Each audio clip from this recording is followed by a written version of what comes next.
you're a perfect example of not counting your minutes, but making your minutes count. What were you seeing when you were able to make those plays? Appreciate that.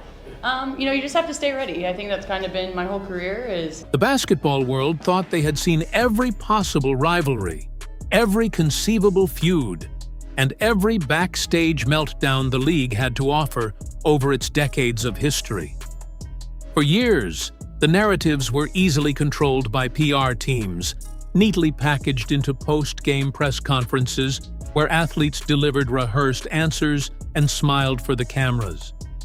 But nobody was prepared for the explosive audio leak that just surfaced, tearing through the community like a hurricane and completely shattering the polished illusion of league solidarity. When the news originally broke that Stephanie had been handed a shocking suspension, fans immediately knew something wasn't adding up in the official narrative. The front office statements were incredibly vague, filled with corporate jargon about internal standards and organizational alignment, while press conferences were aggressively dodged by players and staff alike. The silence from the executive level was absolutely deafening, creating a massive void that social media immediately filled with wild speculations and conspiracy theories. But then, the unthinkable happened. A covertly recorded conversation dropped online, blowing the lid off a brewing civil war involving Caitlyn Clark and Sophie Cunningham. This wasn't just a friendly disagreement, a heat-of-the-moment spat on the hardwood, or a minor misunderstanding that could be smoothed over with a public apology. This was a calculated, raw, and unfiltered exchange that exposed the dark, venomous reality of what is truly happening behind closed locker room doors when the national television cameras finally turn off. If you thought the tension we saw during the live broadcasts was intense, what was captured on that tape changes the entire narrative of this season forever. But that wasn't the whole story. To truly understand how this specific locker room reached such a dangerous boiling point, we have to look back at the underlying friction that has been building since the very first day of training camp. The dynamic between the incoming, highly publicized rookie class and the gritty, established veterans has been a powder keg, waiting for a single match to set the entire league ablaze. You have players who have grinded for years in the shadows, taking commercial flights, fighting for every single inch of national respect, and playing for a fraction of the current massive endorsement deals, suddenly sharing the floor with a new generation that brings unprecedented media attention and staggering expectations before playing a single professional minute. Sophie has always been known for her relentless physical play, her punishing screens, and her absolute refusal to back down from anyone, acting as the ultimate traditional enforcer for the old guard. On the other side of the spectrum, Caitlyn stepped onto the professional court carrying the unimaginable weight of a massive franchise overhaul and a rabid, global fan base that dissects her every single move, pass, and facial expression. Every screen she fought through, every hard foul she took, and every subtle look exchanged on the court was being analyzed by millions of new viewers who didn't understand the traditional hierarchy of the league. The unspoken, historical rule was always that the rookies had to earn their stripes through trial by fire, enduring physical punishment to prove they belonged. But the intensity of these specific matchups went far beyond standard competitive spirit or traditional rookie hazing. It became deeply personal, evolving into a bitter clash of entirely different basketball philosophies, economic eras, and media landscapes, creating a toxic, suffocating atmosphere that was completely unsustainable for anyone involved. And what happened next would shock everyone. Right in the absolute middle of this escalating unspoken Cold War, the disciplinary hammer dropped from the front office with zero public warning. Stephanie was suddenly and inexplicably suspended, removed from team activities entirely, and the entire league was left scrambling in the dark for answers. The initial press release was a masterclass in corporate doublespeak, citing generic violations of team policy, unspecified conduct detrimental to the organization, and a need to evaluate internal team dynamics. There were absolutely no specific details provided, no concrete timeline for a return to the bench, and a strict, heavily enforced gag order seemingly placed on anyone remotely affiliated with the coaching staff or the players' union. Fans immediately suspected that something incredibly massive, potentially season-ruining, was being aggressively swept under the rug by executives desperate to protect the league's booming television ratings. You simply do not pull a key structural figure away from the team in the middle of a highly scrutinized, historically important season without a catastrophic, undeniable reason. Rumors started flying across the internet that serious, undeniable accusations had surfaced internally regarding exactly how the locker room culture was being mismanaged, with loud whispers suggesting that certain star players were being unfairly protected from criticism while others were being thrown entirely to the wolves to face the media's wrath. The abrupt suspension felt significantly less like a standard disciplinary action and much more like a frantic, desperate attempt to quarantine a massive, cancerous problem before it infected the entire multi-million-dollar franchise and ruined the league's unprecedented momentum. But the truth couldn't stay buried for long. Late Tuesday night, long after the sports media cycle had supposedly gone to sleep, an anonymous, newly created burner account uploaded a grainy, chaotic audio file that instantly sent the entire sports internet into an absolute tailspin of chaos. The clip, which lasted just over 2 agonizing minutes, was clearly recorded on a smartphone hastily shoved deep into a gym bag or a locker shelf, filled with the echoing, cavernous acoustics of a concrete locker room hallway and the distinct, sharp squeak of basketball sneakers pacing the floor. But the voices, furiously cutting through the muffled background static, were absolutely unmistakable to anyone who follows the game.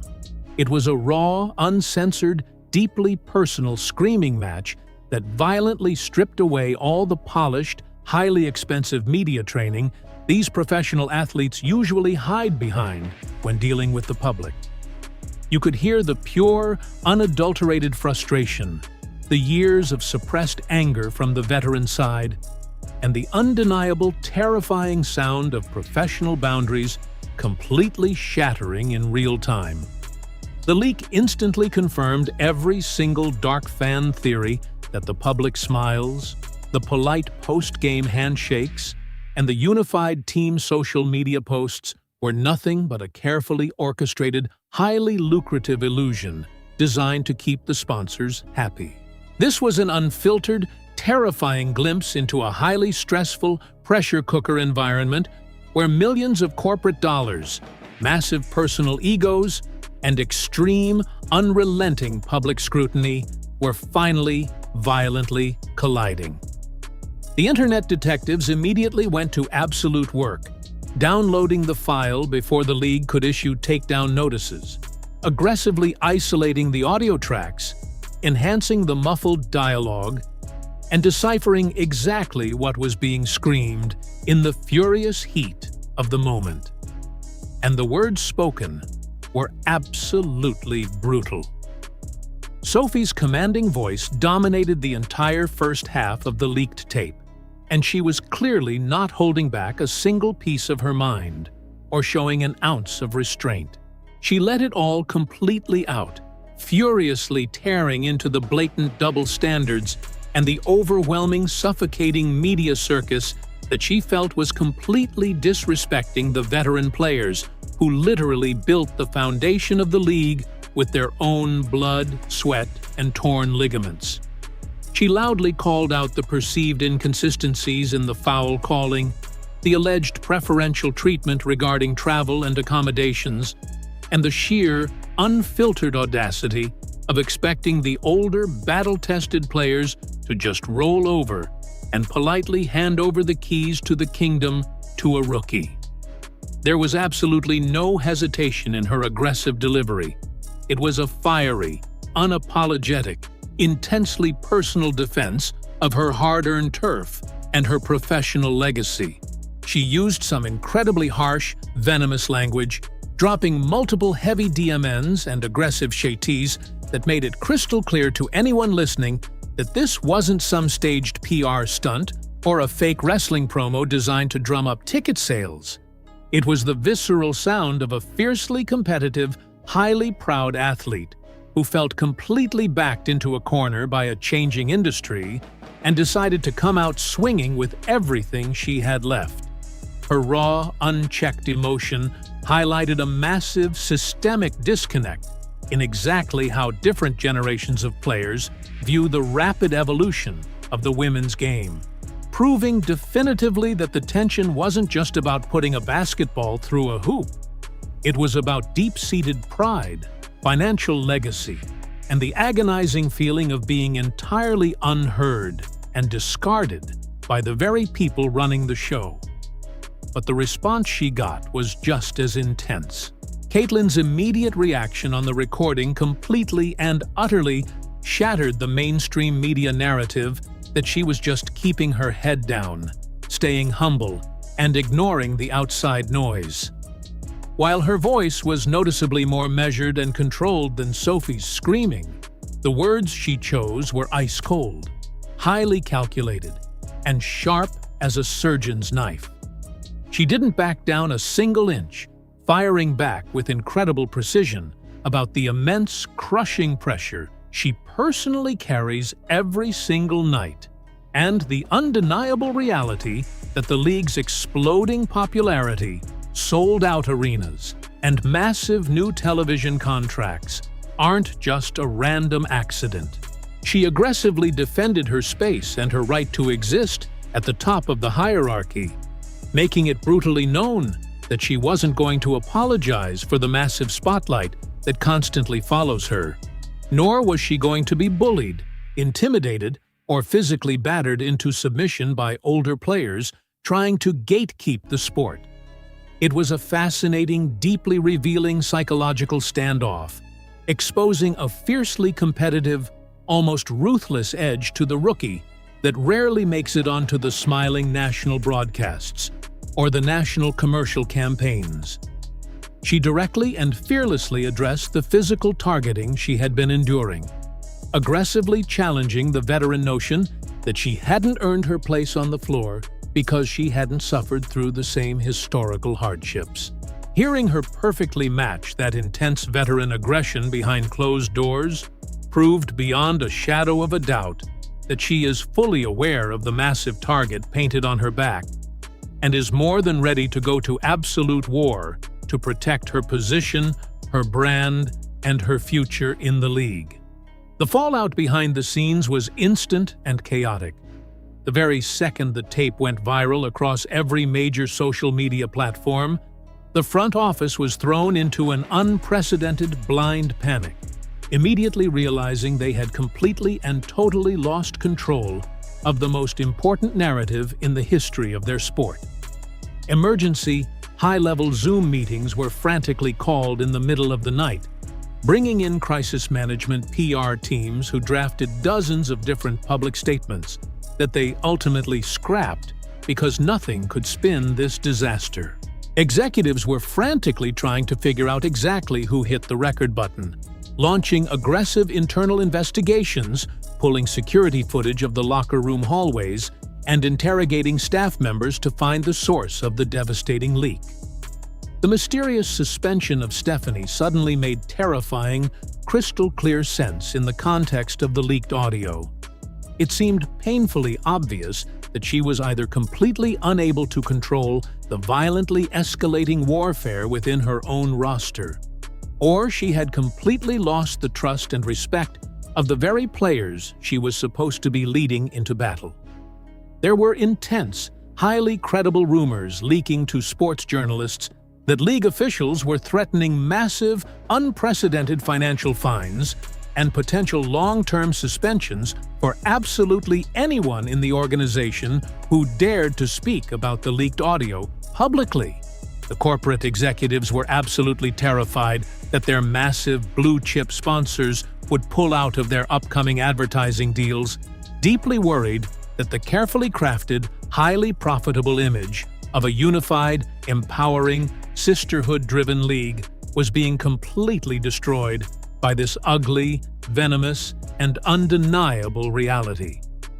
They tried desperately to kill the story, issuing aggressive copyright strikes across YouTube and demanding that social media platforms rip the audio down, citing privacy violations, but it was far too late to stop the bleeding. The digital genie was completely out of the bottle, and millions of fans had already downloaded, analyzed, and shared the undeniable proof of the Civil War. And the damage extended far beyond just the people on the tape. The unprecedented leak instantly created a massive, suffocating atmosphere of extreme paranoia across every single locker room in the entire WNBA, changing the culture of the sport overnight. Players across the country suddenly realized that their safest, most private sanctuary, the one place they could truly vent and be themselves away from the cameras, was completely compromised and no longer safe.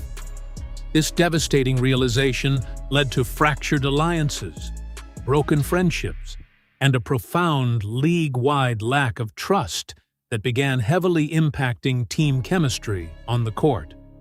Teammates were suddenly looking at each other sideways during huddles, constantly wondering who might be secretly recording their most vulnerable, heated moments for internet clout, financial leverage, or personal revenge.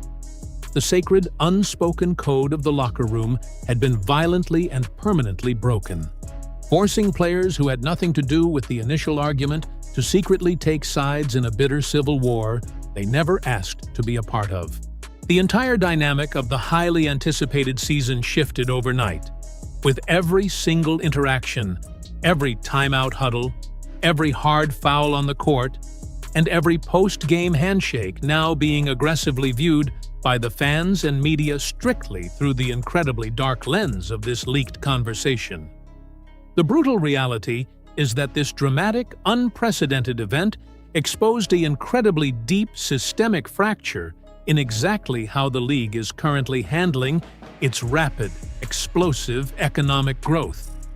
The intense new media scrutiny and the violent clashing of massive multi-million-dollar egos. The fundamental trust that holds a team together is completely gone. The polished corporate veneer has been aggressively stripped away, and the entire sports world is left watching a highly combustible, incredibly dangerous situation that feels like it could violently explode again at absolutely any second. The WNBA will truly never be the same after this devastating leak, leaving us all to wonder, if this is what actually happens when the cameras are turned off and the doors are locked, what other shocking, game-changing truths are still waiting to be exposed in the dark?